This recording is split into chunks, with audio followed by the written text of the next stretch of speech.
Ladies and gentlemen, welcome to the Extraordinary Family Life Podcast. Man, life is good. I hope you... Greg, you're just so positive and optimistic. It's sickening.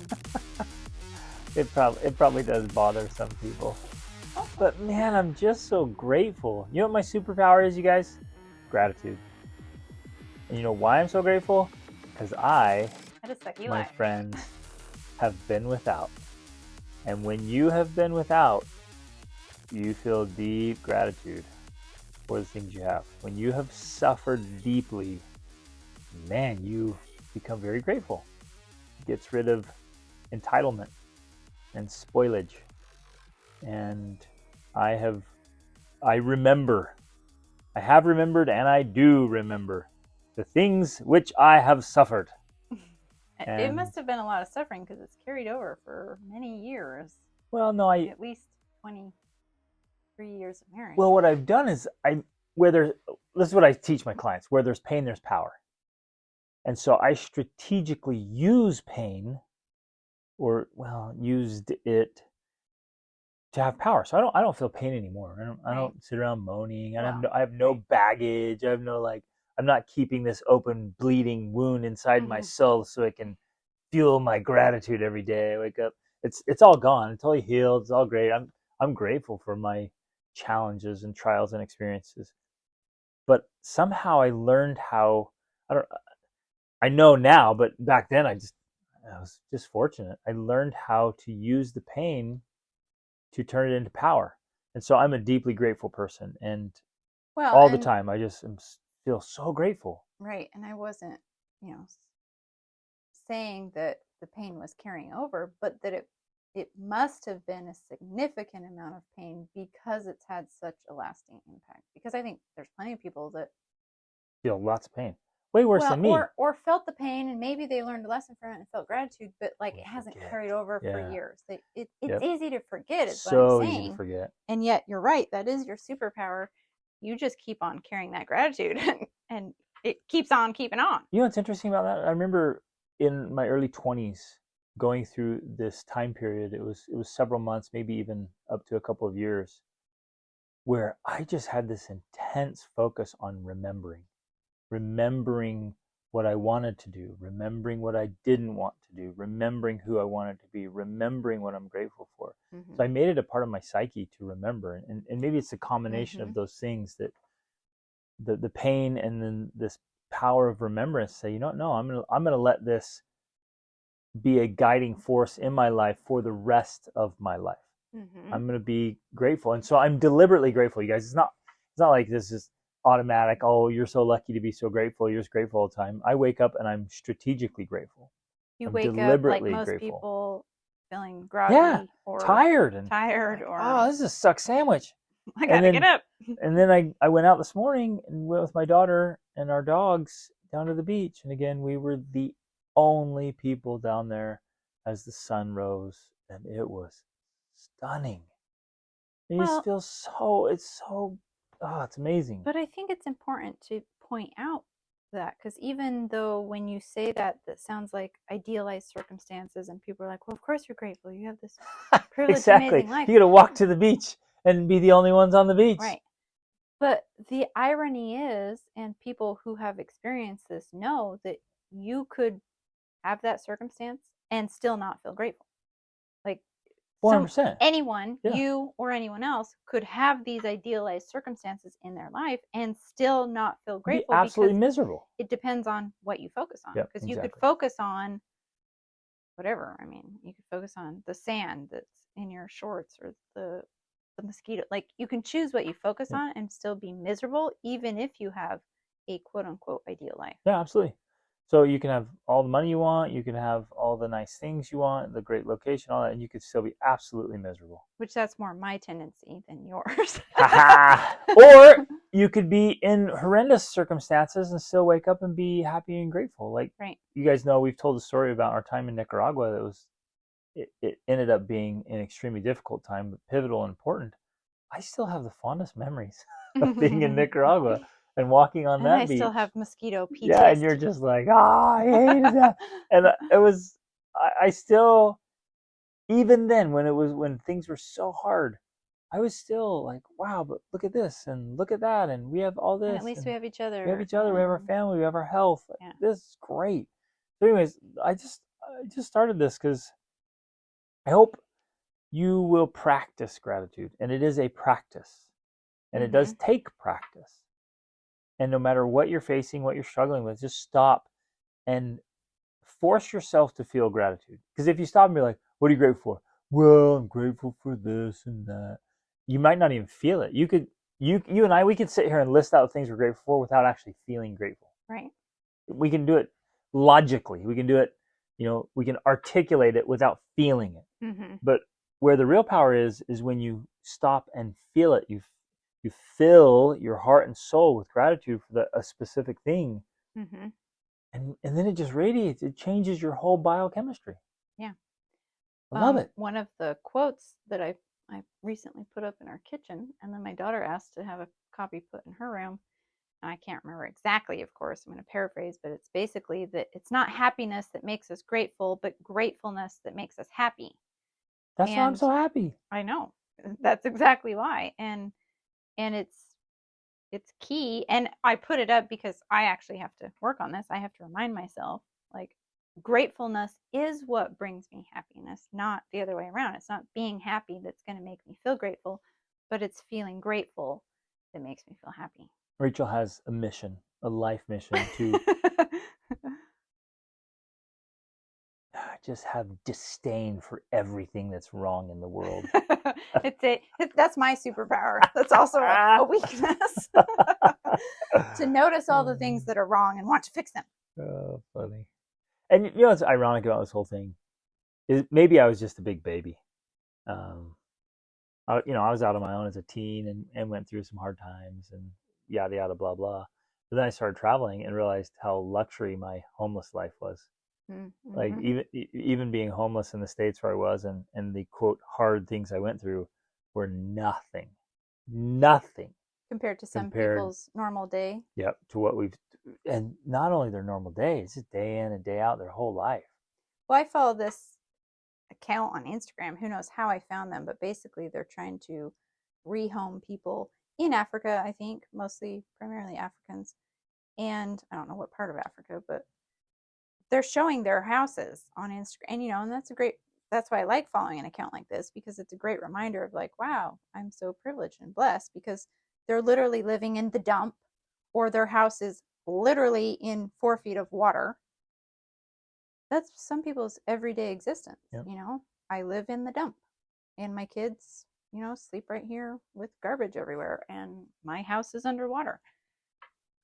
That's the reality for a lot of people, and a lot of us don't realize that or understand that that's actually happening right now. Yep. That's another thing I've trained myself to be good at, remembering the people we've met and the things we've seen and experienced. Because if I ever feel tempted to complain or throw a pity party, I have just created this psychological framework where those things pop up immediately. Like, oh, check yourself, sir. There are people that who live in a dump in some foreign land and have no education and no access. Oh, man. So, and again, this isn't to make you feel bad, those of you listening. Although sometimes I think we're afraid of doing that. But actually feeling bad can be a good thing.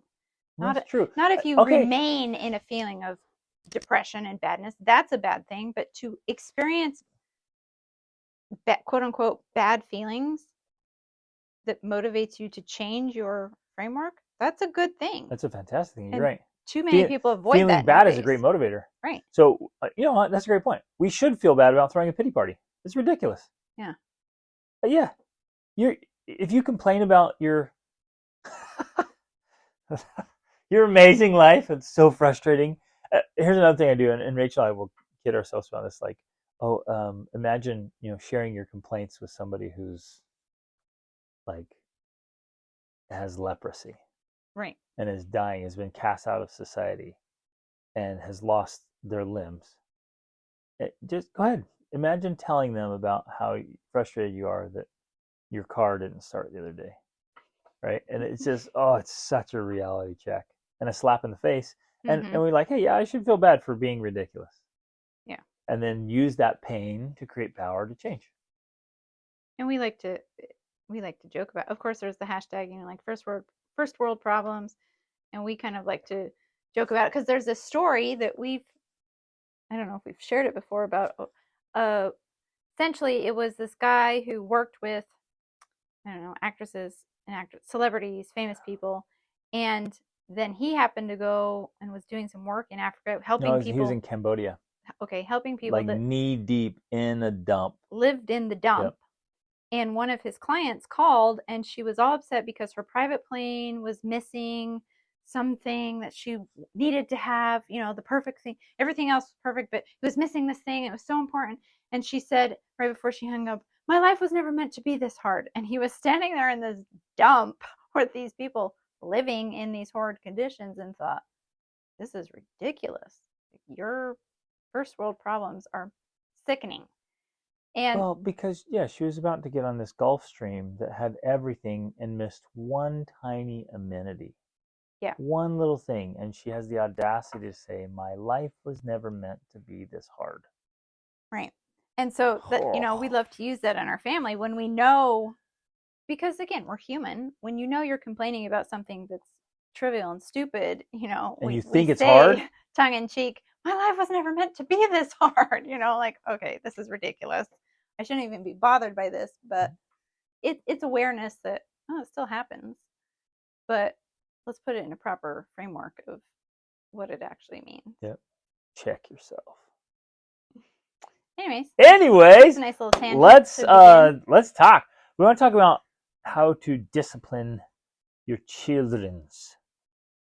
And early on, I I guess because so much of life is kind of mindless, and you don't know that it's mindless because you're mindless.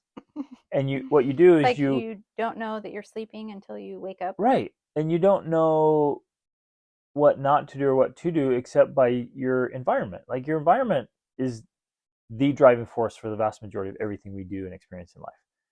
So however, your neighborhood, your home, your family, the area, the kind of the things you're seeing and hearing people talk about, and you kind of grow up and we were growing up in this time of like timeouts.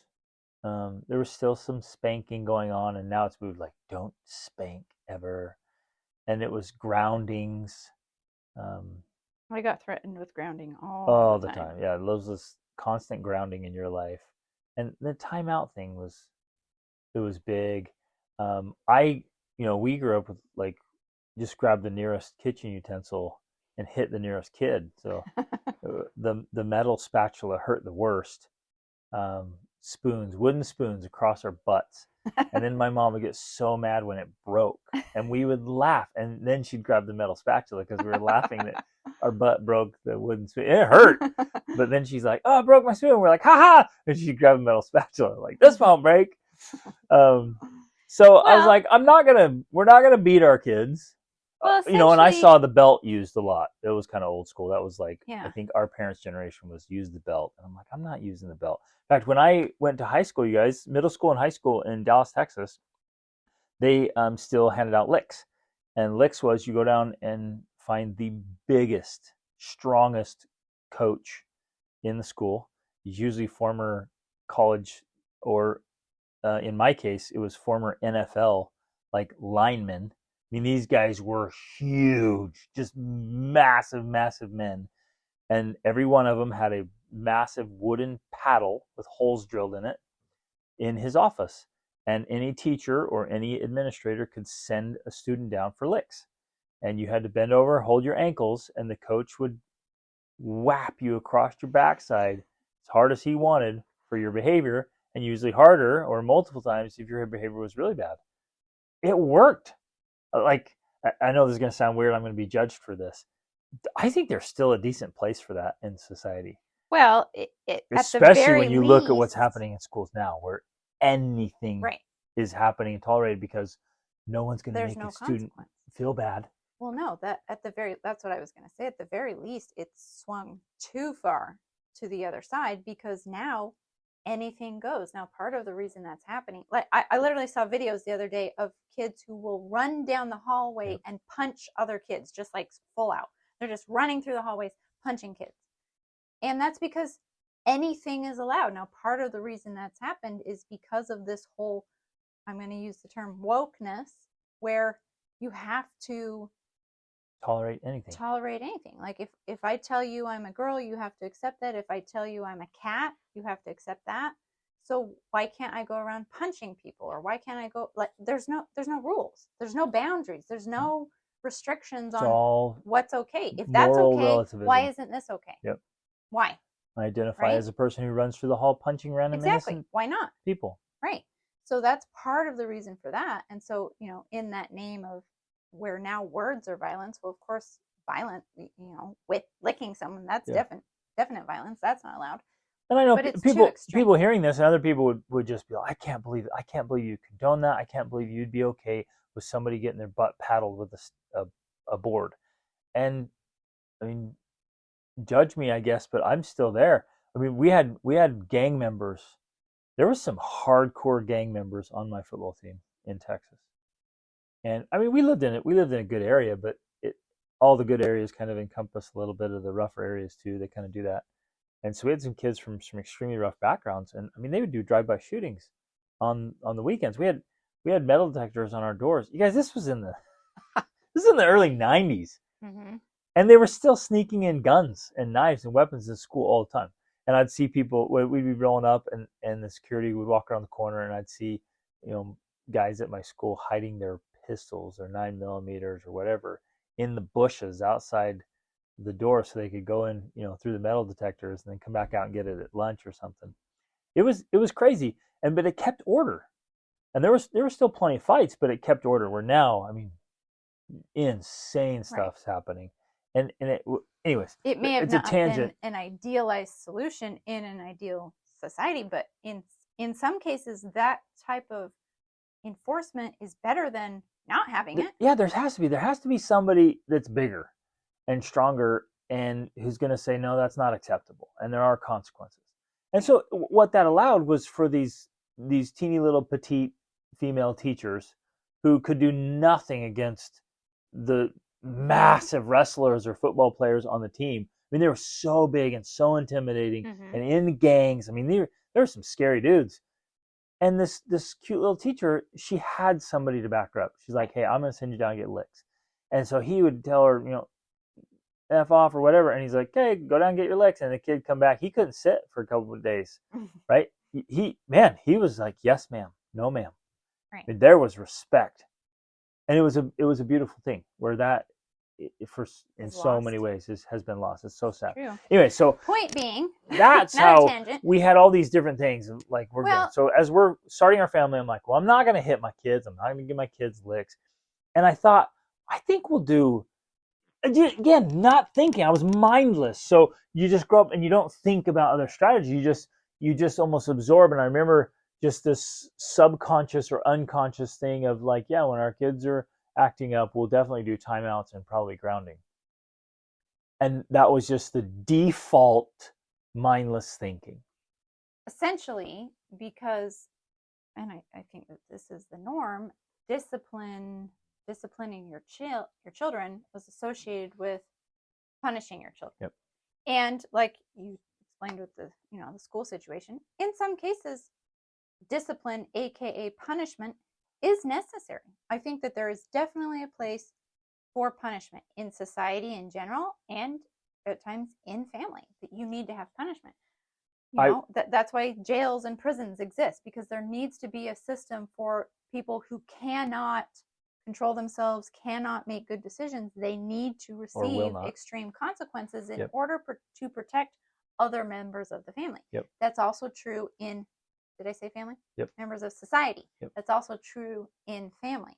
But what we want to talk about today... Well, hold on. Wait. I'm going to throw something down here on that one.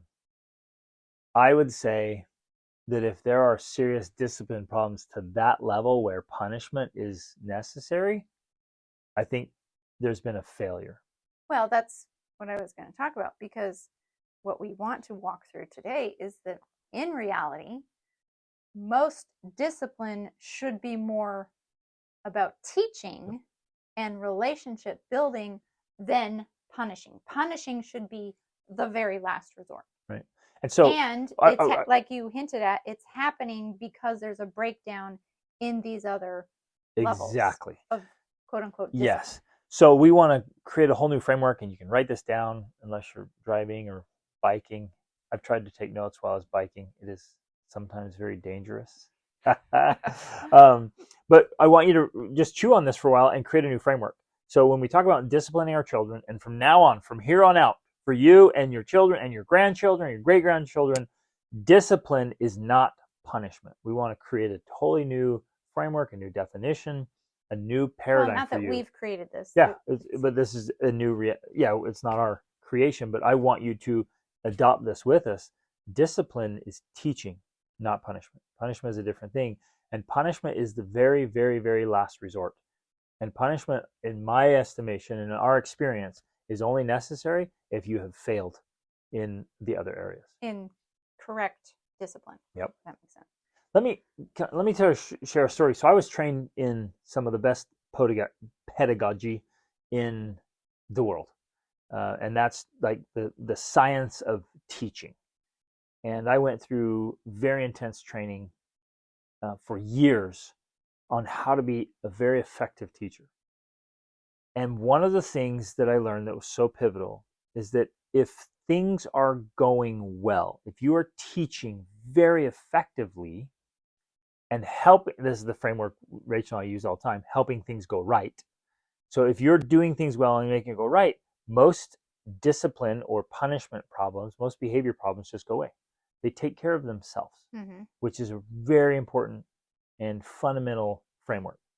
That if you are parenting well, you're doing marriage well, and you're doing family life well, you have your home set up, most behavioral problems are non-existent. Yeah. They're just prevented, or they don't even rise.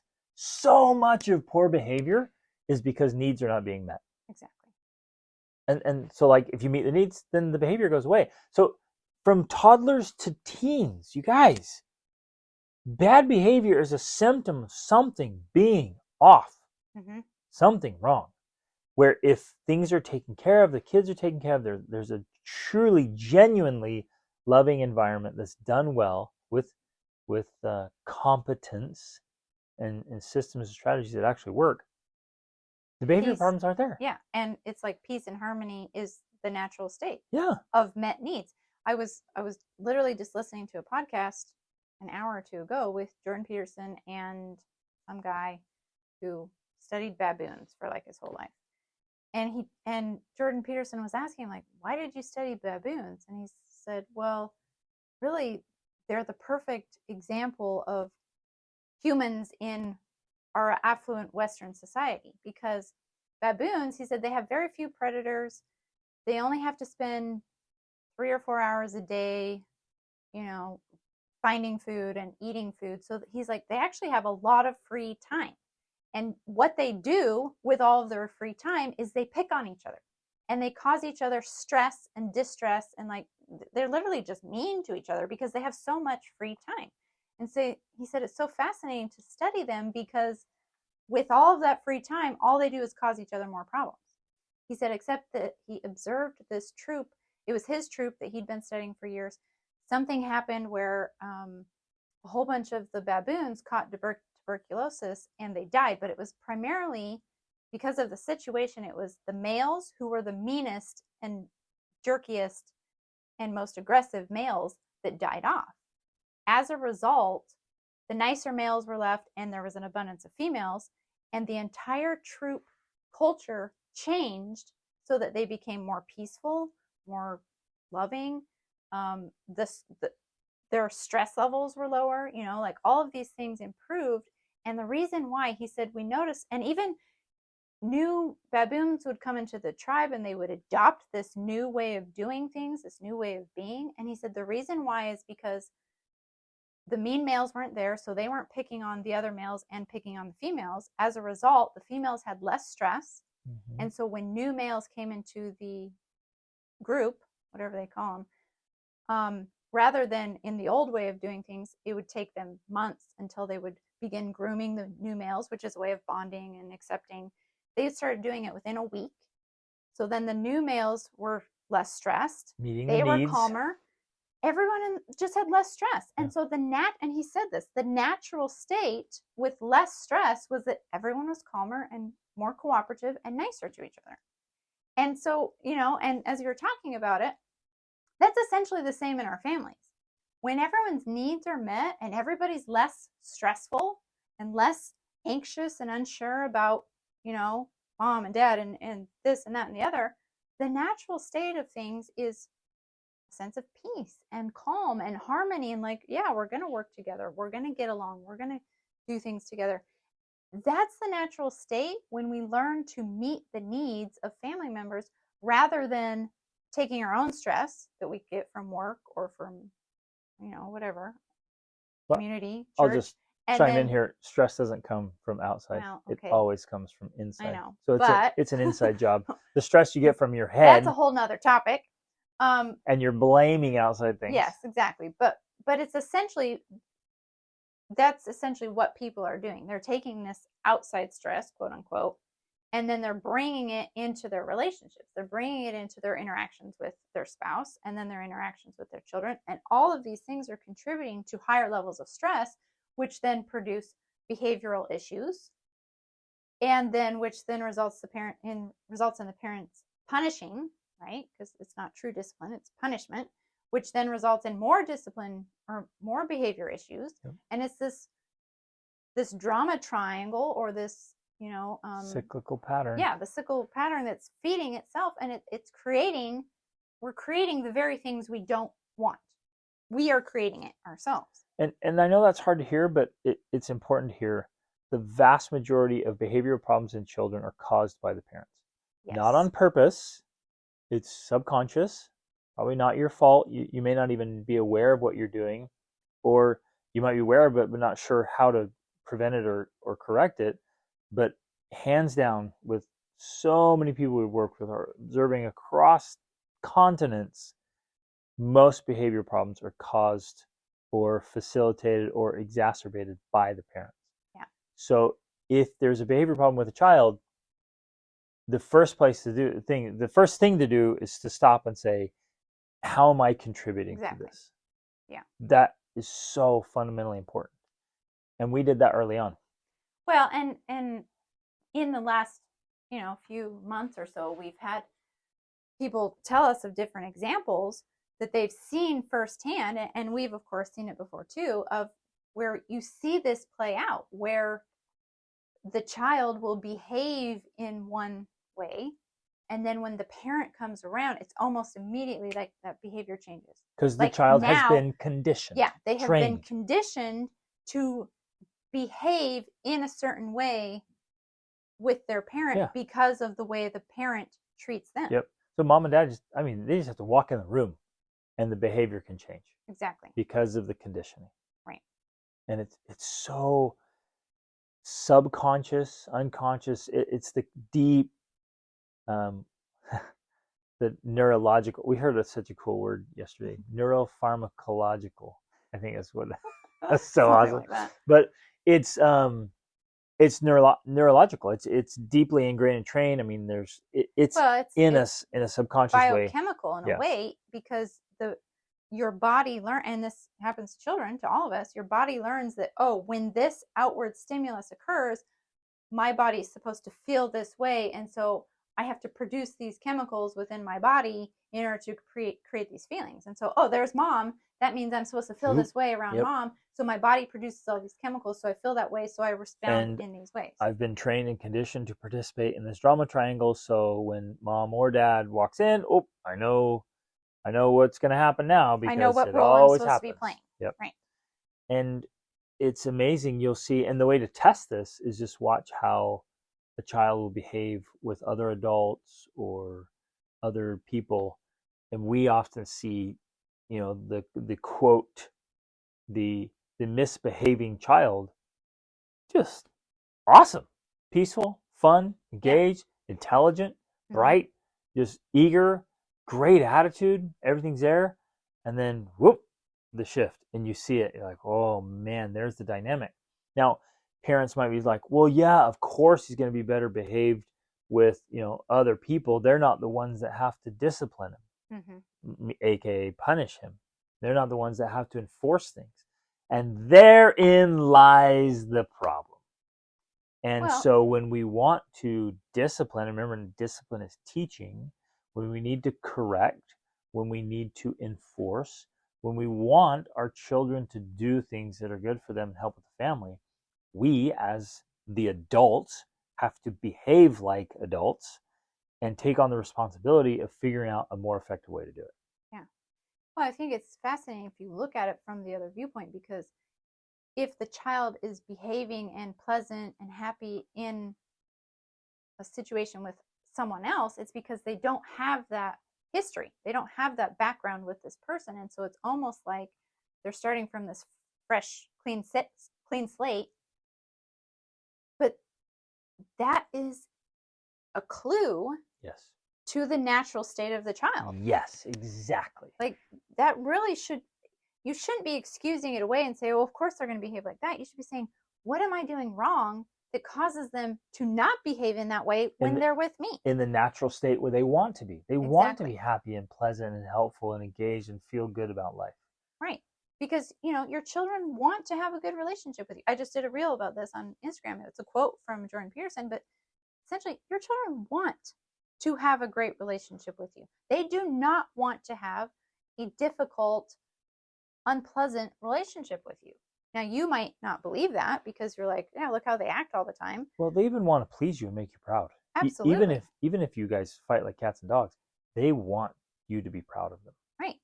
And so because, and the reason why this essentially falls on the parent's shoulder, and if it sounds like we're placing blame that we're placing on the parents, we are. Okay, we are. But we're doing it in a loving way. Because how could you honestly blame a child? That's what I'm trying to get with an underdeveloped brain. If you can't do this, if you don't know how to do this, how do you expect your 4-year-old? Or your 14-year-old? How do you expect your 14-year-old? Yeah. They don't have the capability, the consciousness, the articulation to be able to handle this at a higher level if you can't. So ultimately, yeah, it falls on you. You are responsible. You are the one to figure out how to change the dynamics in those relationships so that it can function in a way that that's at a natural state of peace and harmony. It's not their job. So you get to be the adult in this relationship with your child, which is a great thing. Now, some of you listening might be like, "Oh man, this sure hurts." Well, yeah, it hurts a little, but it's also really great news. Some of you might be crying and in tears, and I understand that.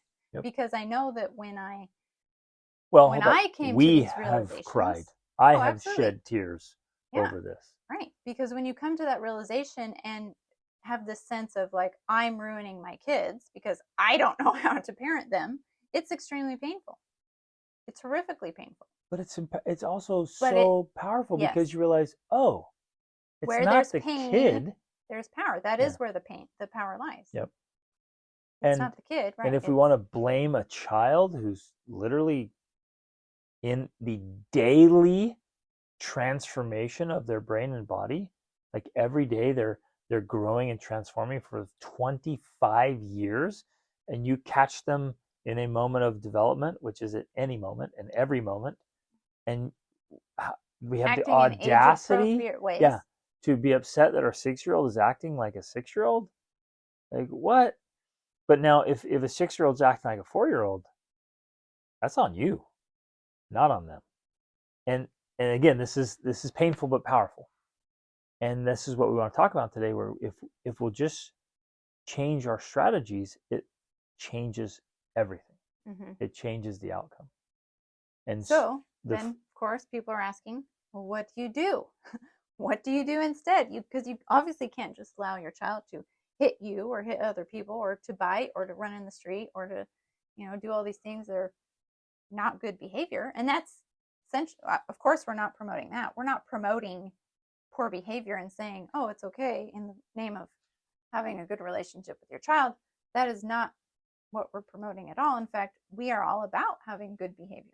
But you can get good behavior from your children with better, by meeting their needs and having better discipline strategies. yeah, which is because teaching. ultimately, when their needs are met, like we referred to before, good behavior is the natural state. Yep. Before we dive into that, I want to bring up one instance that comes up. Used to come up for me, and it comes up often for people. In fact, it came up yesterday on a post we shared. As humans, we want to say, yeah, but my situation's unique. Mm-hmm. Like, you don't understand because my marriage is different. You don't get my kids. They're my totally kids are different. They're neurodiverse. Like, they're this, yeah, they're that. Your kids are different than my kids, so you don't understand. And to all that we say, yeah, absolutely we understand. And these practices and principles are universal. There are very few, extremely few, I'd say less than 1%, and let that sink in, less than 1% is there's something that needs to be treated and diagnosed and treated very differently. And okay, and we also need to be clear here. I know a lot of you listening have kids that maybe have autism or are on the spectrum somewhere or something else. I get that. That's a different strategy, but the same principle. Which is different than ADD, because we're definitely including that in these strategies. Oh, 100%. Because my personal take, the ADD and ADHD is just crap. That's just bogus. Well, and it's not that it's not a real thing. It is a very real thing. The way it's being it as an excuse. Yeah. Well, no, the way it's being labeled and treated and diagnosed in the U.S. is absolute garbage. Yes. The way they're it is we so have infuriating. Almost, in some ways, I would say maybe even half of our kids are ADHD. Because half of the population is. It's just exactly. a different way that a brain operates. It's a totally different thing. So those kind of things, don't use those as excuses. And even if, let's say one of your children has autism, well, you already know this then. You know that you have to use different tactics and strategies. You have to have different tools. Mm-hmm. And it's true for every kid. So don't just dismiss it and be like, oh, well, this kid's super easy. And so then you don't use any tools at all. You don't have any strategy at all. And, one kid gets all the attention. Usually it's one or two kids in the family that are causing the vast majority of the problems because they deeply need more attention. They want more attention. They're not getting it. So they use poor behavior as a way to get it. Mm-hmm. And so it's being cognizant that just because you are different or your situation is different or your location is different or each of your kids is different, that's no excuse. That doesn't mean that these strategies won't work for you. Right. Because we see a lot of people say that essentially. Right. Like, well, this isn't going to work for me because my situation and circumstance is totally different. This actually proves our point all the more, because what we're going to say is that every child needs individual attention and understanding, and they need to have all of their needs met in their way. Mm-hmm. Like one kid might, well, this is true in our family. Like some of our children are very hands-on, very project-based. When Rachel and I want to make deposits into our relationship account with them, so to speak, we do that with very tactile things, project-based things, hands-on things, mm-hmm. experiences, where others are very intellectual or emotional. And so making a deposit with that child would look very different. Mm-hmm. Down to simple things. A couple of our kids love sushi. Oh my gosh, they love sushi. And the rest of our family hates sushi. They won't let it get near them. And so if we were so foolish to say, well, we're taking the whole family out to sushi. Well, duh. That's going to go over like a turd in the punch bowl because it doesn't work. It's so lame. You're like, well, but so-and-so loves sushi and I love sushi. We're all going out for sushi. And I'm using that as an example because say, why do you have that? What's your problem? Why aren't you grateful? You're just the trouble kid, aren't you? And you're like, that kid hates sushi. Why take him to sushi? Forcing him to have sushi when he knows he doesn't like it? And that might seem like a silly example, but in some ways, that's what a lot of parenting strategies are like for most parents. They're using this one-size-fits-all approach of, hey, buying you sushi makes a deposit in our account, when that just doesn't work. And it's usually an approach they picked up from their parents or grandparents, or saw on some TV show somewhere, read in some random book, and they're like, oh, I'm going to do that. Yeah. And it doesn't work. And I'm going to do that with all of my kids. Yep. No, you have to individualize the approach. And going along with this example here, some of our kids love Indian and the others love Thai. And so for each child, if we are wanting to build the relationship with them, which is one of the key pillars to disciplining the right way, is you're building a relationship with them. So we take our kids out, one child out every week. We don't take them all out because we have 7 kids, and that'd be 7 nights a week. That's a lot of days. So we take one a week, and they repeat every 7 weeks. We go to different restaurants depending on the child. We take them to the restaurant that they care about. Now, we do food because all of our kids like food. We are foodie people, so we do restaurants. You don't have to do a restaurant. Maybe your kids would hate that. This is just a metaphor for that very thing. Is we ask each child, like, what would you like to try? Exactly. And we'll take them out and try different things. And they'll say, you know what? Of all the places we've been, I think I like this the most. Or I like doing this thing with you. And so we'll try lots of things. And there's this phase of experimentation. I think it happens multiple times, where it's when they're young, and then kind of in their tweens again, they kind of reset, and then later. And so they keep trying things, and you're asking and engaging, you're paying attention. And so you know how to make deposits, and you know how to correct, and you know how to teach through discipline. Some of our kids, you just have to ever so gently say, hey, buddy, that was out of line, man. That's you could have handled that better. Or even, hey, how could you have maybe handled that one better? And that's enough for them to that's be like, enough. Or and they start to tear up. And then other ones are like, hey, buddy, that was seriously out of line. Don't ever do that again. That's not the kind of man you want to be. That's not the kind of woman you want to be. Or we'll ask, say, hey, is that behavior in line with the kind of person you want to be? And that's been the fundamental basis, kind of the philosophy behind raising our kids, is always asking them, well, what kind of person do you want to be? Yeah, so there's a couple pieces here. The foundational piece, and we're in a way here, we're referencing to something we call the Pyramid of Peace, adapted from the Arbinger Institute. They have an entire book called The Anatomy of Peace, which is highly recommend.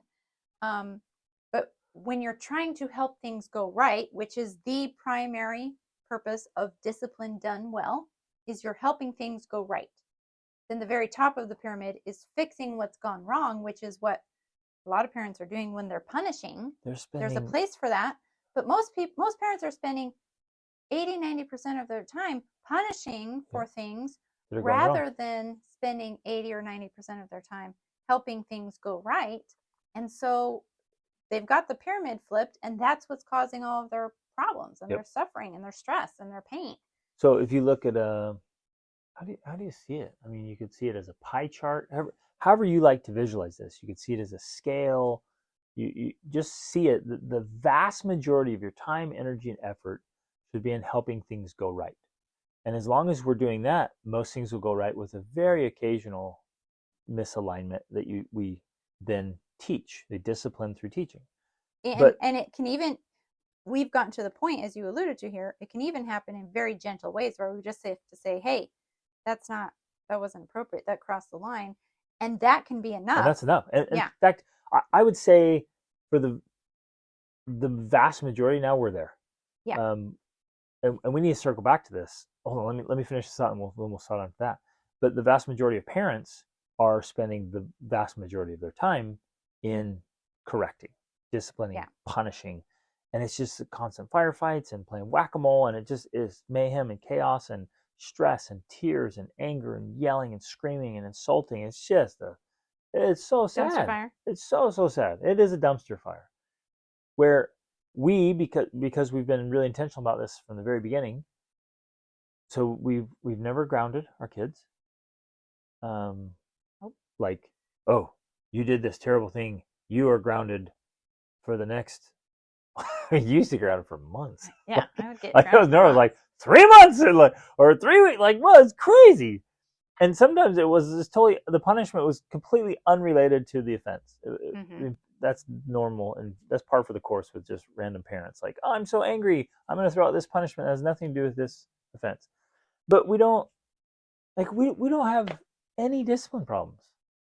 Like where we just have to really crack down on stuff. Yeah, it just and doesn't happen. you know, and we did. It's not that we never have. We definitely did, especially with our oldest child. That's always the guinea pig, right? I was the oldest child, and then our poor oldest daughter got it too. We went through some of that. I don't know that we ever grounded her, but I know that we had consequences of like, oh, well, you lose your phone, or you know, If miss that she or miss that. misused the phone, she loses Yeah. the phone. But that also helped us to learn that those are the least effective strategies. Yep. You know, what you have to focus on is the helping things go right. Now, I know a lot of you are saying, well, but then what do you do when they do something that they shouldn't do? You can't just, you know, let that go. And of course, you can't do that. But I want to finish emphasizing this point here that if you, and this isn't something that necessarily changes in a moment, because your kids are used to you behaving in one way. And if you start behaving in a new way, they have to give you some time to be like, is this for real? Is this going to last? Like, what's going on here? You know, I'm confused. So it takes time for this new strategy to take root in order to be truly firmly effective, right? But you focus on helping things to go right. Now, there's obviously, we could do an entire podcast episode just about that, and maybe we should, but it's essentially focusing on the things that build the relationship. That can be cuddling. Even in my 28-day challenge, I have them like, you start out every day by greeting your kids with a hug and a kiss and a smile. And like, how are you? How did you sleep? Like, that's how you begin the day. So it's a very intentional process of throughout the day, you have these touch points of helping things to go right. Now, another level of that is that when things, this is a key piece, when you notice things starting to go wrong. So before they even get to the gone wrong part, right? Because if you pay attention, you notice. Yep. You can notice when things start to go wrong. And you don't notice unless you pay attention. But when you pay attention, you notice, oh, before my child has a meltdown, tantrum, they start doing these things. I pay attention to that. And as soon as they do the first thing, that's when I address it. Yes. I don't wait until the end. No way, because then you're in trouble.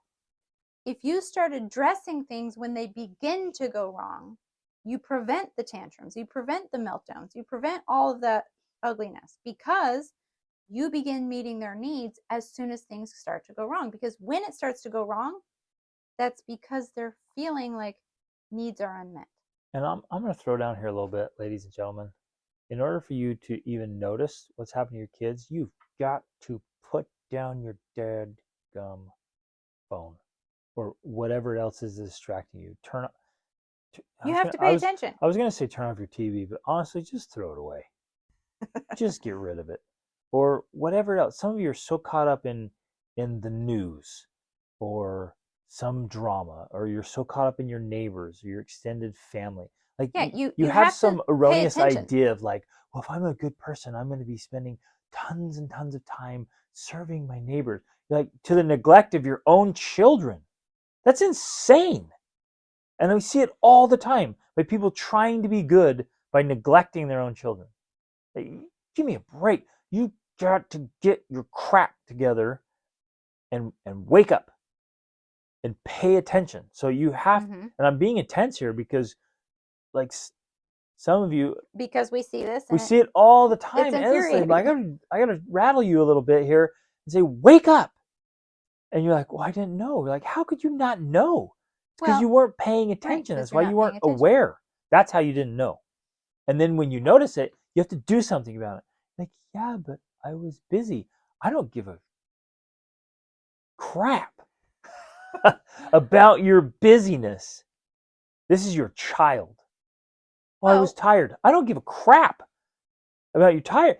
If you're, ooh, man, you feel the rant coming? Some of you are tired because you're so daggum lazy. And you eat too much crap and you don't work. You didn't, sorry, I need to give warnings before I rant. But this is true. And there's massive amount of society that's just fat and unhealthy and they don't take care of themselves. They don't get their butts out of bed. They don't get up and get dressed. They don't eat well. How does No any of wonder. that relate to parenting, Greg? Every single bit of it, because it makes you tired or hangry or ornery or lazy or frustrated or clueless. You literally blind yourself with your poor behavior. And so you're like, well, I didn't know, I didn't see it. Well, yeah, you didn't see it because you were You weren't lost in paying your own attention. crap. Right. So get your crap together. All of it.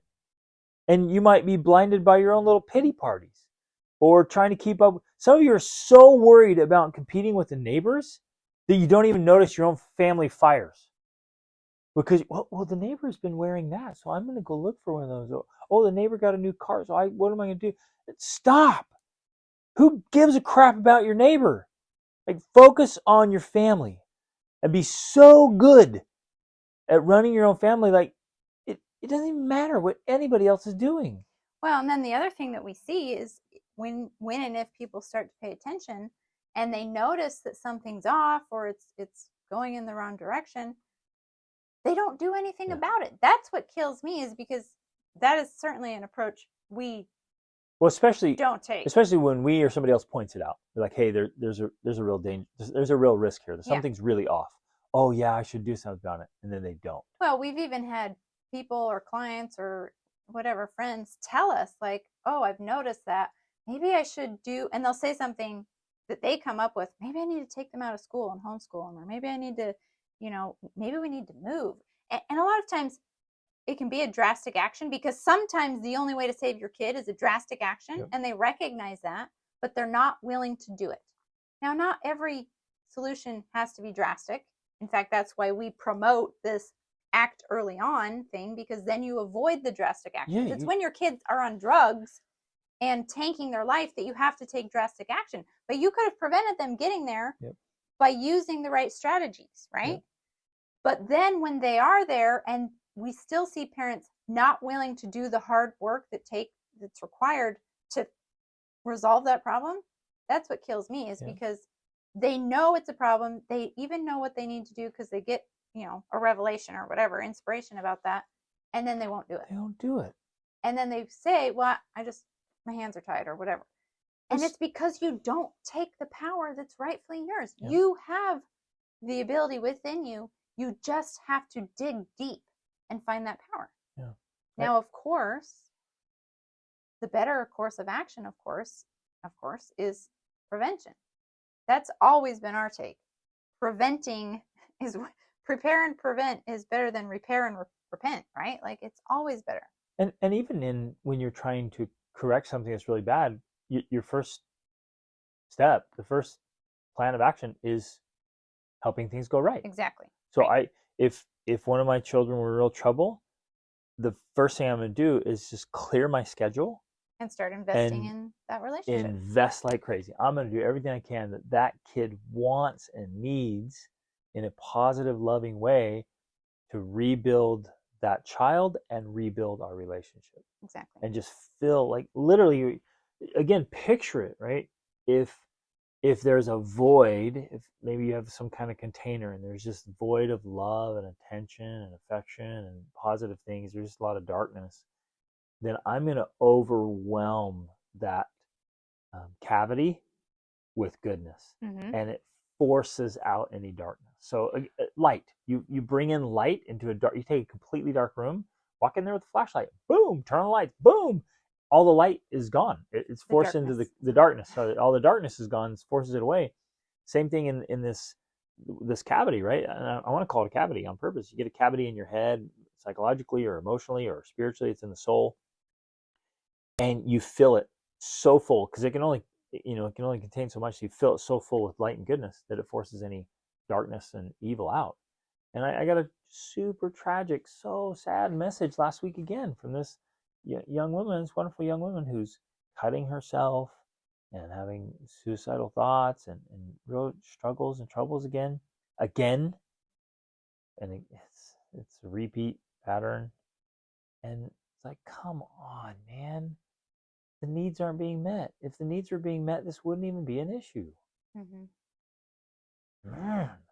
So lean in to your kids, and disciplining them is teaching them. So We should be constantly teaching. That's what parenting is. Parenting is good teaching. Good parenting is good teaching. Right. And so while you were talking, one of the thoughts and objections we've seen come up is that parents, they have this way of thinking, and I get it, like I've been there, but they have this way of thinking that goes along the lines of, well, I don't want to do XYZ with my child because then I'm essentially rewarding them for their poor behavior. I don't want to, because I often teach, if your kids are misbehaving, you should cuddle with them. You should spend more time in physical contact, especially if they're young, but it works with teenagers too. And parents will sometimes say, well, I don't want to reward them for their poor behavior by cuddling with them or by giving them more attention. Same with teens. They're acting out. And we've told parents before, like, your teen needs to go on this trip. Your teen needs to have this transformational experience. You need to take them to have this thing that's going to be a Change pattern in their life. life. Yeah. And their response is, well, I don't want to reward them for their poor behavior, when they're not realizing that they're totally missing the point. If they spent more time and money investing in that sort of way, the problem would more go away. time cuddling, more time In taking cool them out, experiences. more time having cool experiences with them, it would solve the behavior issue. The reason why they have the behavior issue in the first place that's driving you crazy is because you're not doing these things. Now, I'm not trying to say that because you're not spending money on them or because you're not taking them on cool vacations that they're acting out. That's entitlement. I'm not talking about that. But because you're not investing in their development and in the development of your relationship with them, that's why they're having the behavior. Absolutely. And you have to stop in those moments and question your philosophy. Yeah. You're like, well, no, I don't do that because that would reward their behavior. So, well, how's that philosophy working out for you? Exactly. Because it seems like you're having some trouble with your kids. Right. So question your strategies, question your philosophy because they're not working, and get to a place where you can use more effective strategies, more deposits, more investments, more connection, more teaching. And it has to be effective teaching. What does that look like, right? Effective teaching. And that's worth all of, oh man, it's worth episode? Yeah. Well, it's worth an entire podcast, hundreds of episodes even. What I mean is like how to effectively teach. Podcast I would highly recommend, as a fundamental framework, a book called, help me, by Clayton Christensen? No, Parker Palmer. Oh, Parker Palmer. The Power to Teach, No. Oh my goodness. What is it? We'll have to link The to Courage. it. The Courage to Teach It. The Courage to Teach. By Parker Palmer. Yes. Oh my goodness. And he wrote a second book that's worth it too. He just nails it. And then he's talking about teaching, but it's directly applicable for parenting. For parenting. And because parents are teachers. Don't ever forget that. And discipline is teaching. Teaching is discipline. And teaching is mentoring. It's all wonderful. So, but ultimately he says, you teach what you are. None of us can escape or avoid or change the fact that we teach what we are. Teach who you are. Yeah. So whatever I'm teaching, whatever I'm saying, it's always coming through the filter of who I am. Mm-hmm. So if I'm an angry person, if I'm a bitter person, if I'm a resentful, lazy person, if I'm an underdeveloped person, if I'm an undereducated person, no matter what I'm teaching, that's coming through. Mm-hmm. So the only way I can be an effective teacher is to be an effective human being. Mm-hmm. And the more I change and improve myself, the more effective I become as a teacher. Right. And so you're teaching what you are. Another one that's absolutely fundamental, worth reading and rereading is, why can I not remember titles of books today? It's by Carol Dweck. Mindset. The New Psychology of Success. Which, again, is not a parenting book, but her entire framework there is crucial for parents to understand because by default, most parents are teaching their children a fixed mindset versus a growth mindset, which she outlines in the book why that's so much healthier to have a growth mindset. And the vast majority of parents, probably including you listeners, have been inadvertently, without knowing it, not your fault, you've been inadvertently teaching, deliberately, day in and day out, teaching your kids to have a fixed mindset without knowing it. Well, because you have a fixed mindset also. Right. And you may not know it. So again, not your fault, but then this is why you find out and you go, ooh, oh my goodness. I've been doing that. I'm the problem here. Right. I'm the problem. Which and this is how I fix it. your parents. Right. Not knowing what they were doing. Exactly. So you keep doing it. But we have to lean in and be really effective teachers. So first and foremost, work on yourself harder than you do on anything else, because that'll make you a better teacher. And then make your teaching engaging and fun and enticing and attractive. Too many of us try to teach in a way that no child would ever want to endure. The teaching itself is like punishment. So make your teaching engaging where the kids want to listen and learn. Well, and what Greg is essentially outlining here is a completely different approach, because you've probably been used to, I don't know, maybe you just ignore your children or interact in a minimal basis until they act out, and then you try to discipline them, aka punish them for their misbehavior. This is a new approach where you're actually paying attention.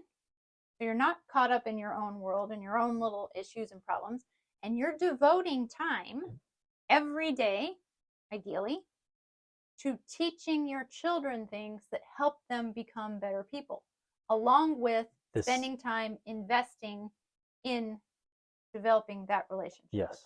And this is not a dad lecture, gentlemen. And this is because some of you think, oh, I know how to teach. I'm going to give my kids a dad lecture. Right. And those fall on deaf ears, man. They do not work. And this is not easier than what you've been doing, although it's not necessarily harder either, because it's not easy to punish your kids. It's not easy to have misbehavior. So yeah, in if you think that's hard, if you think it's hard to do this, try not doing it, and then you have to deal with behavior issues way worse their entire life. So right now, like our family lifestyle and our parenting, it's totally easy. But we do these things every day because they've become a natural part of just how we do life. And they're enjoyable and fun and wonderful. So we're constantly teaching our kids, spending time with them. Jumping on the trampoline with them, playing games with them. We have scheduled time and unscheduled time that fills up. So it's kind of natural now because we've conditioned ourselves to do that. And the kids expect it. They know it's there. They can count on it. So they have a massive sense of certainty. Mm-hmm. They also have this fun sense of uncertainty because we do crazy fun things. They have tons of love and connection. They feel how important they are and how they have this sense of self-worth because we shower them with that. Mm-hmm. And we have siblings do it with each other. So we have this beautiful environment where they feel whole and safe. Many secure. Of your children only get your attention when they've done something.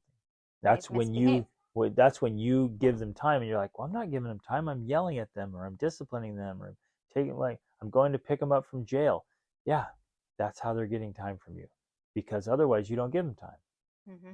If you're constantly, regularly giving them good time that they enjoy, they don't have to seek it in other ways. Yeah, it's so important. So another level here then of this is when they actually do misbehave, right? So even if you do all these things, there's still going to be circumstances where, and it doesn't have to get to the point of the really extreme misbehavior, but when things start to go wrong, like I mentioned before, you begin to see things starting to go wrong. That's when, for us, that's when we like to jump in to, it's essentially intervention. We like to intervene. And our approach is we intervene as soon as possible. As soon as we notice anything is off, that's when we like to intervene, because as we've learned from experience, our own plus working with your clients, is that if you don't intervene at an earlier stage, that problem doesn't go away. It just keeps growing and growing and growing from a baby dragon into a giant dragon, right? So you want to intervene as soon as possible. And we do that by... Let's just walk through that. So, well, that's what I am. I'm about to do that. Give me a chance, babe. Come on. And then you can add your piece. You're so sweet. I know. So one of those ways that we do that, of course, is doubling down on this type of behavior. Because sometimes a kid will start acting out and we realize, oh, he hasn't been getting enough attention. He hasn't been getting enough of the right attention. You know, we have one son who loves playing board games, and you and I abhor board games. And yet we will make ourselves play board games with this kid because that's like his love language, right? And so sometimes we realize, oh, we haven't been playing enough board games with this kid. We better play some board games. So that's one method. The other, especially... Did you notice that, you guys? As soon as we see something off, we lean in big time. Oh, Right. let's take him on a date. Oh, let's go play time with her. He's one that loves sushi. Let's go do this. Like you go right into it, and your first thought is, well, I'm rewarding bad behavior. No, you're not. You're fixing things. You're making things go right. You're realizing why the bad behavior is happening, and so you're taking those actions that fix the bad behavior. You're addressing the cause, exactly, not the effect. Right. So the cause is, please disconnect the cause and the effect. Don't think of that as a reward. The cause. You've got to stop thinking of that type of thing as a reward. It's not a reward for good behavior. It's preventative medicine to prevent bad behavior. Yeah. Well, it's basic fundamentals of having children. Exactly. So or having a relationship with someone. Like if you have a relationship with your spouse, you should be doing these things. If you're not, that's a problem. Yep. You should be going out on dates. You should be spending time together. You should be cuddling, touching, all of these aspects of having a relationship. That's essentially what it is. If relationship your spouse 101. Is acting out, like you need an overnighter. No, exactly. I'm not a reward bad behavior. No, you're fixing your relationship. You're investing in your relationship. Exactly. So that's the first step, is we double down on that kind of stuff. Actually, I would say maybe it's first, not a first. First or second, somewhere in there. I'm going to look for any source of negativity or darkness, and I'm going to try to remove anything that might be a catalyst. It could be music. It could be movies. It could be too much device time. It could be friends, so-called friends that are actually frenemies. It could be public school, and we're like, nah, we're out. Like government school is garbage, and we're out. So some of you, if you haven't done it yet, we encourage you to pull your kids. Like I used to not be this bold, and I used to think, oh man, it's not for everybody. Now the condition of the world, like, pull your kids out, man. Find something else. It is bad. So pull your kids out. Well, I want to back up a little bit here, because like you said, I said the first step was doubling down. I would actually say the first step, because when you're in the moment, of course, of a discipline issue occurring, you can't necessarily drop everything right then and take them out on a date or, play a board game. Although sometimes you have to. Sometimes you have to drop everything and say, this needs my attention. Right. But what I would say, actually, probably the very first step that I take in the moment of some sort of misbehavior is I ask myself questions. And I like to use the phrase, I get curious. So I'm not trying to get upset and be like, how do I punish this child for doing this? I get curious about, why is this child acting this way? Because the natural state, and that's at least how it is in our house, the natural state is peace and harmony for the most part. So if something is out of peace and harmony, I'm asking why. And usually, this is across the board, it's lack of sleep, lack of food, they're hangry, or maybe they've been offended or hurt in some way by their sibling. Like their sibling did something, even if it wasn't intentional, that made them feel bad. And so then they responded in kind. And so it's this little bit of a drama triangle going on. Or some negative input that's like, hey, whoa, we noticed you've been hanging out with so-and-so or watching this. And now we're noticing you're getting snarky and kind of rude. Like, that's not cool. Yeah, and so my first step here is curiosity without feeling the need to have to take immediate action. Now, sometimes you have to. Like if they're wailing on the kid, you've got to intervene. You don't always have to, though. Sometimes you can just allow your kids to resolve their problems while you think and observe for a few minutes. Like considering the cause, not the effect. Of why it's happening, and then trying to find another solution. Now, sometimes the very best solution is just redirection. So, they're acting out and you realize, you know what, maybe they're hangry. And so instead of punishing them for acting out, you just simply say, let's go get a snack, kid, and then do you know what? That's going to actually resolve the problem. They get the snack, they feel better, they no longer act out, problem solved. And no punishment was required to fix the situation, right? So those are some of my very first approaches in the moment of, hey, this discipline thing, it needs to be fixed. So I'll redirect that. And I'll even do that with, my older kids too. I'll redirect their attention to like, hey, you're supposed to be working on your studies right now. And if you were doing that, this interaction wouldn't be happening, problem solved, right? So redirect to where you're supposed to be putting your attention and energy. Love it. So then, I mean, those are kind of three things we mentioned, just fundamentals of starting to reframe all of it. But then let's say now we need to do some actual correcting, some teaching, which again is discipline. Rachel and I are going to be extremely thoughtful about how to do this effectively, because as is always the case, and you want this too, but we don't always stop and think through it. Sometimes we think, well, I'm just going to tell them. Well, telling someone may or may not work. It usually doesn't. Mm-hmm. Asking a question where they answer, if you can get them to say the answer, like that's effective, where they come up with the answer, like, hey, how could you have handled that better? I don't know.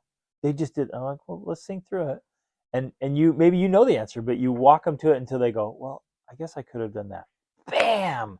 That's going to be awesome, because next time they're going to use your own brain, and the brain's going to go like, oh, wait, we came up with a solution to this before.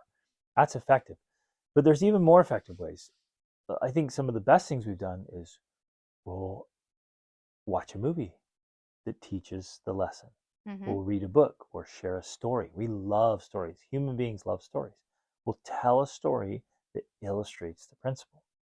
Sometimes it can be very directed to that child, like, hey, I want to tell you a story.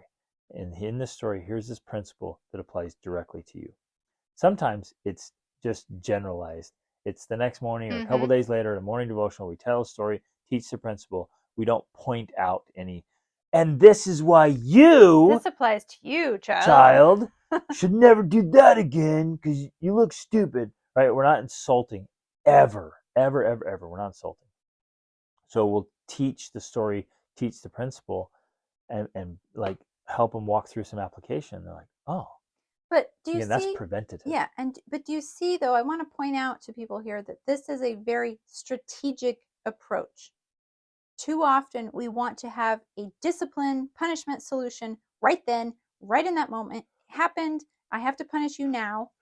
And what we're talking about is something it's very strategic. You're looking, you're paying attention, you're watching, you're observing, you're planning, you're researching, you're coming up with something that's powerful, and then you're addressing it maybe a day or two or a week later. So it's not that you have to, and I don't know why, and I remember that feeling that as a young parent. I felt like this almost there had to be an immediate consequence. That there had to be this immediate consequence, or else I was a bad parent. Like if my child did this thing, if I don't discipline it now, I'm a bad parent. I'll even see this, because now that we have more of this approach, I kind of will feel this pressure and I resist it when we're in a situation with other people or other parents, or sometimes even people that live in an older generation that are used to that kind of parenting style, and they expect, your child just did that, what are you going to do about it? As though you have to do something right now to address it, or somehow you're failing as a parent. No, that's not the case. In fact, the best parents aren't going to do something in the moment. And we need to have the courage and to say, yeah, I'll talk to him about it later. Yeah, I'll handle it. Don't worry. It doesn't mean it's going to go unresolved. They're like, no, you have to do something now. And what's interesting is this whole idea of immediate consequences. Oh, you're time out. Oh, you're grounded. Oh, I'm going to yell at you. I'm going to insult you right now. Oh, the punishment style. It doesn't work. Right. If it worked, like, wow. We wouldn't be having this conversation because none of us would know that there was a problem, because it all worked and we had immediate kids. Consequences for all these behaviors, and it magically corrected all the misbehaviors. It doesn't. The opposite is true. When we're thoughtful about it and kind and tactful and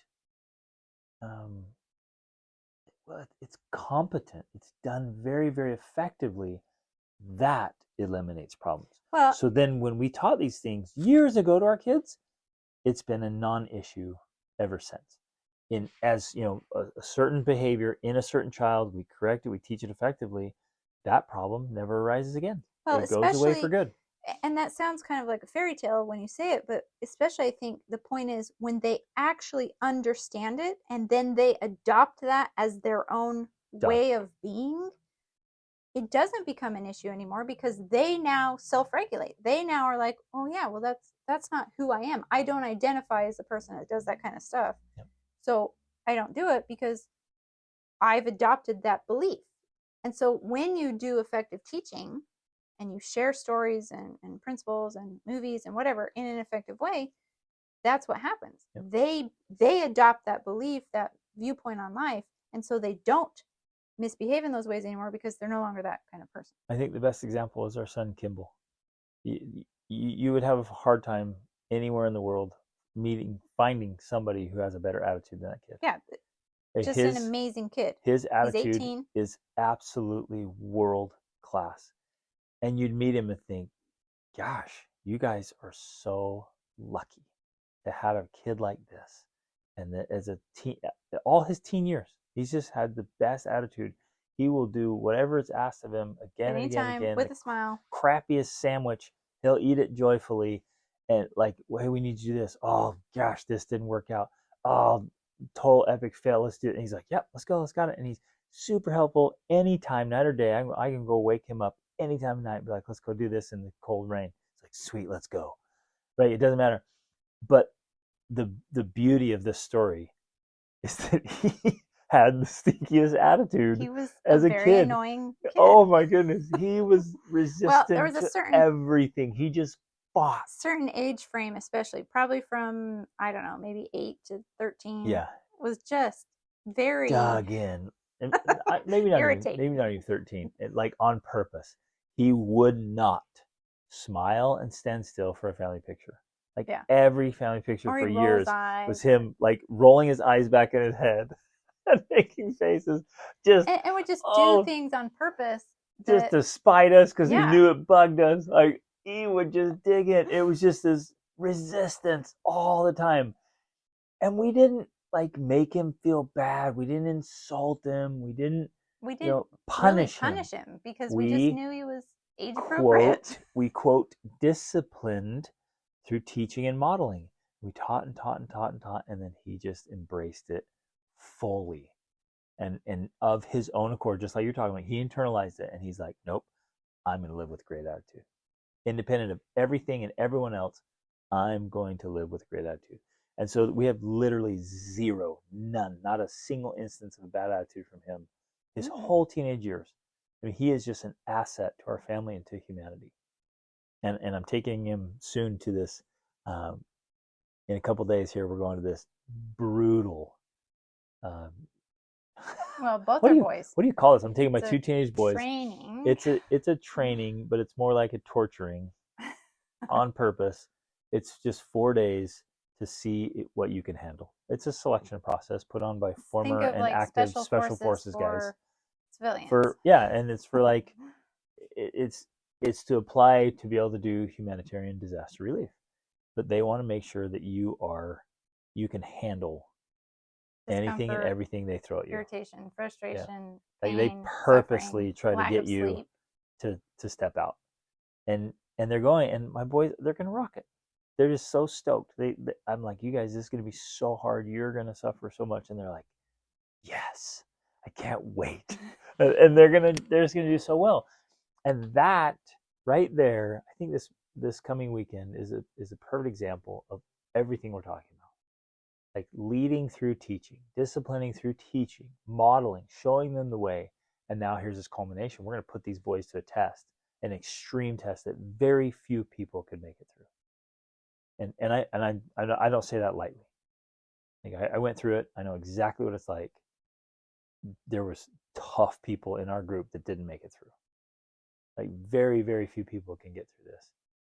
And I know these boys, they'll just fly right through it. I have no whistling doubt. And skipping. Like, this is the best.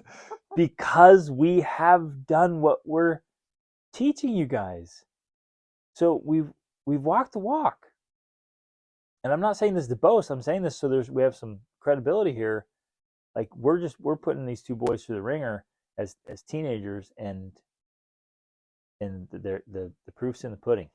Well, and I think it's important to point out, because even in this example we gave with Kimball, there were a few years where I was deeply concerned about his well-being. Right, exactly. and how he was going to turn out as a person. We've told him, and he knows he was an annoying kid.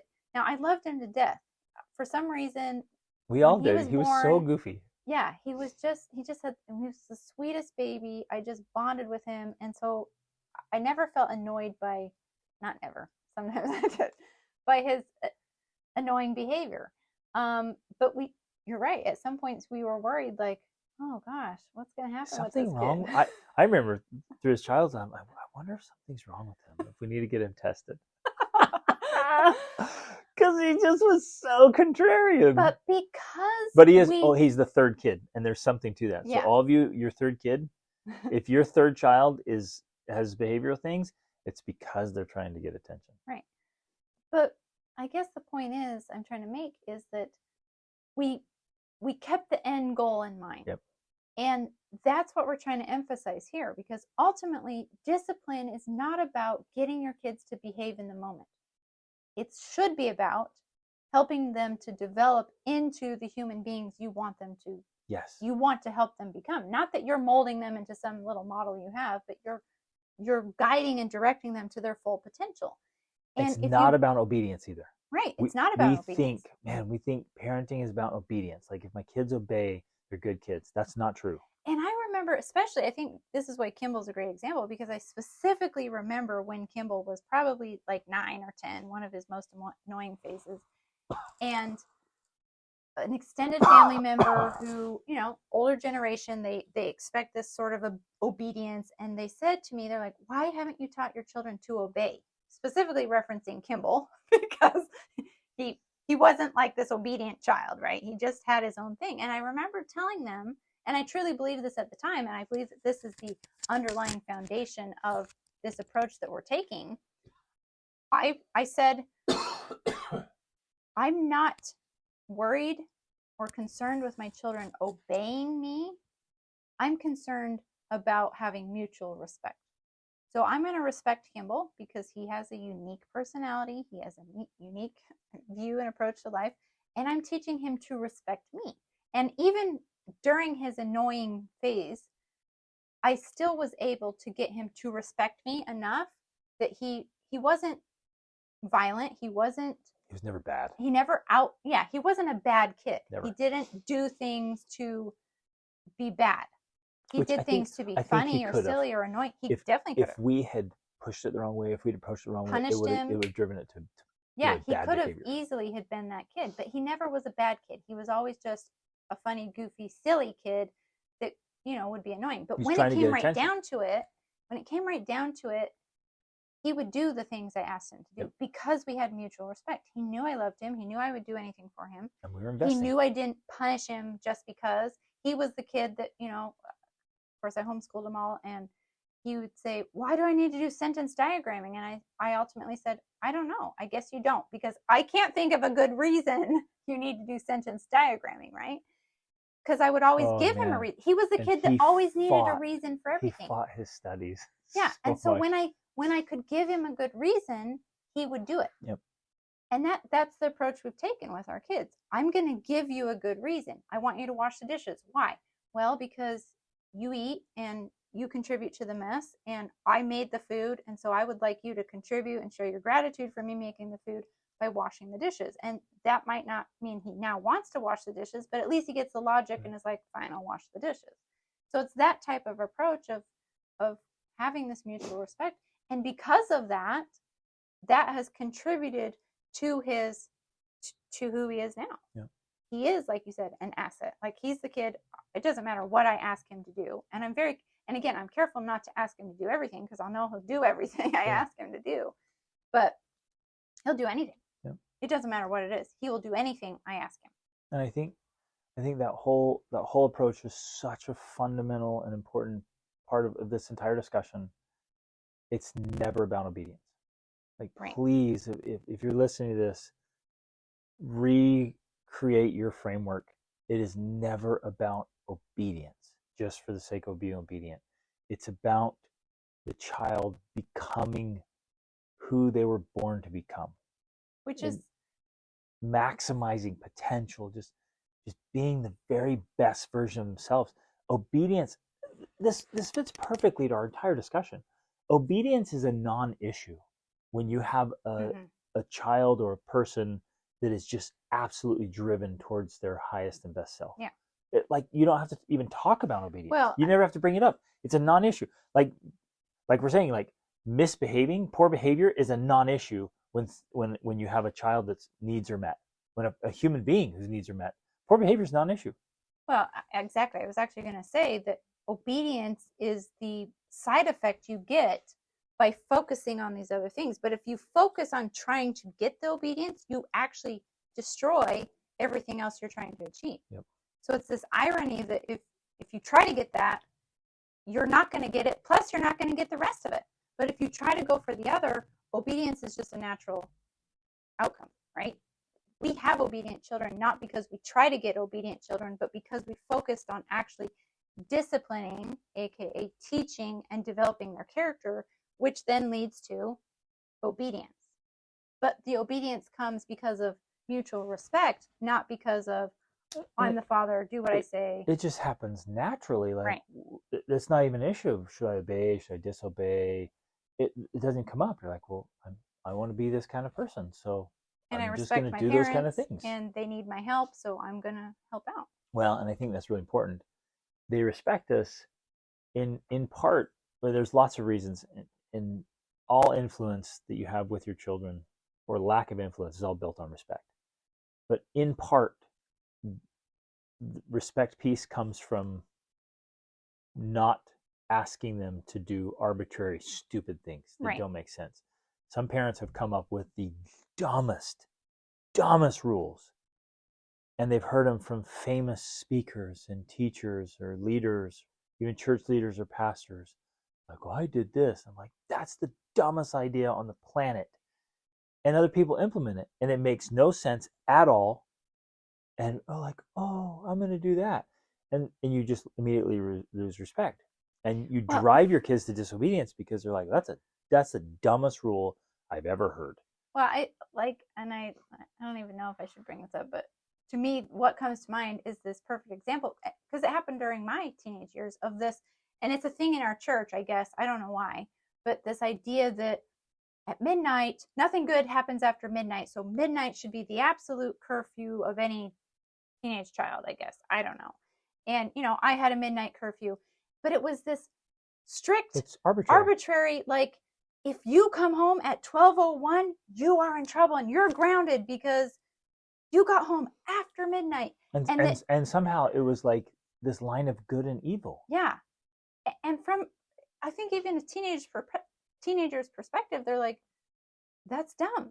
That doesn't make any sense. How could 1 minute make a difference, Well, or the fact that at 7 p.m. you could be doing drugs and having random sex and committing crime. Right. And at 3 a.m., I've been in random countries saving lives. Yeah. So, right.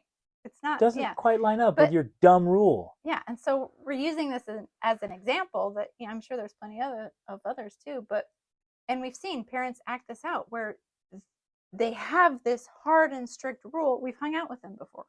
And at midnight, even if they're at our house hanging out, their kids are done. They have to go to bed now because it's now midnight. And whatever their reasoning is, like, that's it, hard and fast rule. And it doesn't build respect for the parent. None. Because it's a rule that doesn't make sense. Even a kid. And just because you came up with it and think you need to hold to that as a family rule because that's what we do, if it doesn't make sense, then ultimately you're losing respect, not gaining it. Exactly. Because respect comes from being able to think and critically think and have a discussion about things and say, well, what do you think? And so if your ideals, your standards, your rules, the laws in your family, like all those things make sense and they're leading towards goodness and greatness, then the kids will see it naturally. And if it's not, they'll see right through it. Mm-hmm. And so either way, that's building on this respect. And so, well, and you might set, maybe you have a double standard. You're like, well, kids, we never do that. And then you go do it. Like, don't eat that garbage. And then you're eating some other crap or whatever. You're like, kids, you need to get outside and exercise the dog. And while you sit there and, you got Cheeto stains all down the front of your shirt and your big gut. Like, if you have a double standard. Incongruence. Yeah, total incongruence. And they'll see right through it. Yeah. Even little kids will see right through that. And so part of that respect is like you're living it, and what you say makes sense, and you can back it up. It's in line. It's congruent with not only with what you say, but what you say and what you do are incongruent. So you're backing it up with both logic and results. Right. Because results don't lie. Anyways, love you guys. Thanks for listening. Hope this has been helpful. What we do with our kids is the greatest work we do in life. Everything else can be set aside and must be set aside when our kids need us. And we have to make them the priority long before there's some crisis that demands it. We voluntarily give them our attention and make those investments and change that whole framework that we're here to love them and lead them, and that all discipline is through teaching, and effective teaching is the most powerful thing there is to help our kids become the best self. So, love you guys. Reach upward.